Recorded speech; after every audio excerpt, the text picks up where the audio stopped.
I've always been a night owl, so when I landed a job at the old manufacturing plant on the outskirts of town that required the graveyard shift, I thought I'd hit the jackpot. The place was a relic from a bygone era, all rusted steel beams and flickering fluorescent lights. It had the eerie charm of abandonment, like the ghosts of long-gone workers still toiled in its shadowy corners. My co-workers were a motley crew, mostly middle-aged folks who had spent their entire lives in that plant. They were a tight-knit group, but they warned me about the night shift's peculiarities. "Strange things happen here after dark," they'd say, their eyes darting nervously around the cavernous factory floor. I didn't put much stock in their stories at first. People tended to exaggerate, especially when they were bored and exhausted. But then I started to notice it too. It began with the whispers. In the dead of night, when the machines were the only companions, I'd hear faint, indecipherable murmurs. At first, I thought it was just the wind playing tricks on my ears, but as the days passed, the voices grew louder and more insistent. One night, I followed the whispers. They led me deep into the heart of the factory, to a dimly lit room I hadn't explored before. The door creaked open, revealing a scene that made my blood run cold. There, in the flickering light of an old incandescent bulb, I saw them, the apparitions of former workers. They were translucent and pale, toiling away on the machines just as they must have in life, oblivious to my presence. It was as if they were caught in an eternal loop, doomed to repeat their tasks long after their bodies had given out. I stumbled back in terror, my heart pounding.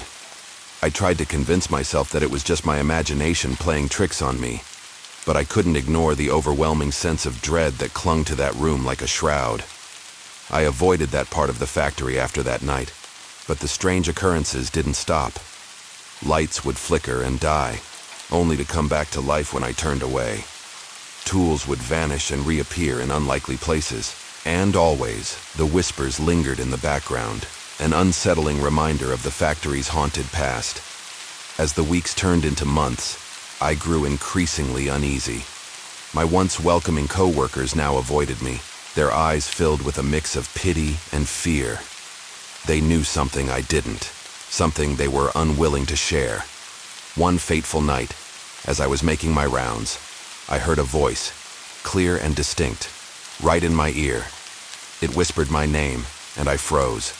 I turned to see nothing but darkness, but I knew I was no longer alone. With trembling hands, I quit my job that very night. I couldn't take it any longer. The factory had secrets it didn't want me to uncover.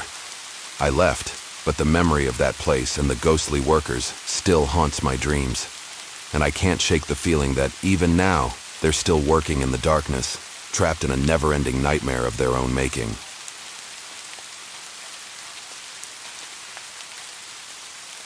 I never believed in ghosts, not until that fateful night. My name is Emily, and I used to work the night shift at an old decrepit hospital on the outskirts of town. It was a job that paid the bills, and I didn't mind the solitude of the night. But little did I know what horrors awaited me. It was a chilly October night, the kind that sends shivers down your spine even before the spooky stuff starts. I had just settled into my small, dimly lit office, the only source of comfort being the soft hum of the fluorescent lights above. The hospital was a relic from another era, with long hallways that seemed to stretch on forever and eerie creaking sounds that echoed through the empty corridors. As I sat there, sipping on lukewarm coffee, I could hear the wind howling outside. The sound seemed to grow louder with each passing moment, almost like a chorus of mournful voices. I shook off the unease, telling myself it was just my imagination running wild. But then I heard it, a faint, distant whisper. At first, I thought it was the wind playing tricks on me, but the voice grew clearer, more distinct. It was as if someone was calling my name from the depths of the hospital. Emily, Emily. I froze, my heart pounding in my chest. There was no one else in the building. I ventured out of my office, my footsteps echoing through the empty hallways.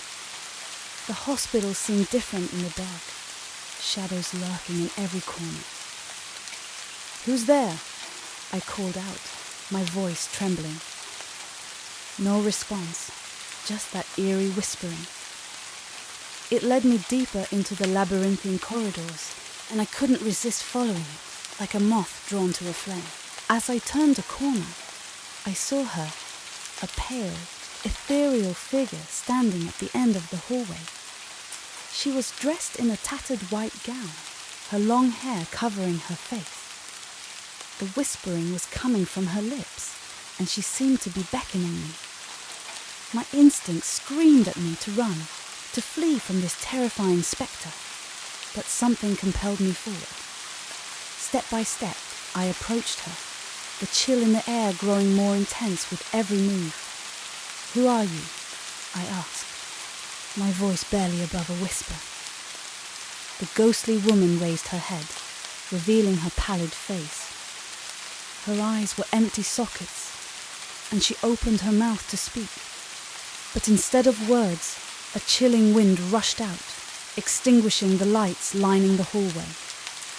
I stumbled back in the darkness, disoriented and terrified.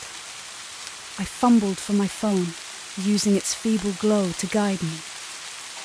But when the light hit the hallway again, the apparition was gone. I never worked another night shift at that hospital. The experience had shaken me to my core. I quit my job and moved away from that town, trying to put the haunting memories behind me. But to this day, I can't forget that whispering voice and those empty eyes. I may never know who or what that ghostly woman was, but one thing is certain.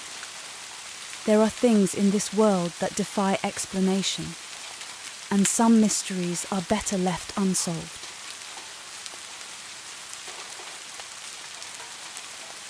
One chilly, dark night, I walked into the Brookside Millworks factory. I had to work the night shift again, and the thought of spending 8 hours there with just a few co-workers made me nervous. But I needed the extra money, so I put my fears aside and put on my work clothes. Inside, the factory machines seemed huge and scary in the dim light.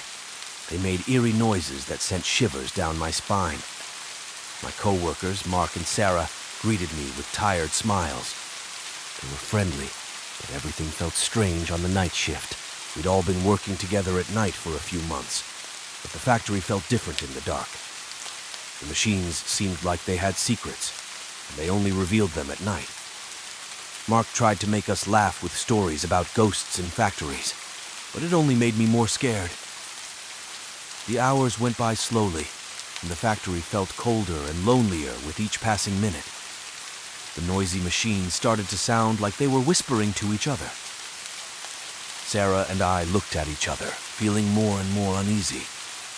Around midnight, weird things began to happen. Tools that were neatly put away fell to the floor for no reason. We thought it was the wind or maybe a draft, but there was no wind inside the factory. We got more and more nervous as we tried to figure it out. Then the lights flickered, and we all froze. We stared at the lights as they dimmed and brightened again. In the darkness, we heard something. A soft, spooky whisper that sounded like a child's voice. It sent a shiver down our spines. Mark, who was usually brave, grabbed a flashlight and went to investigate.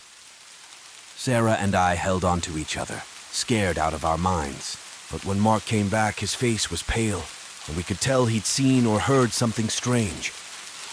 We decided to stay together and finish our work. But as we stuck together, the factory got weirder. Tools floated in the air, and the whispering voice got louder. It sounded like a lot of voices all whispering at once. I looked at my watch and saw it was almost 3 a.m., which is known as the witching hour. We panicked as the strange things got worse. The machines started making noise on their own, and tools flew across the room. We ran for the exit, our hearts pounding. As we burst outside, everything went quiet again, like nothing had happened. We never went back to work the night shift, and we never talked about that scary night again. but we'll always remember the factory and the strange things that happened there.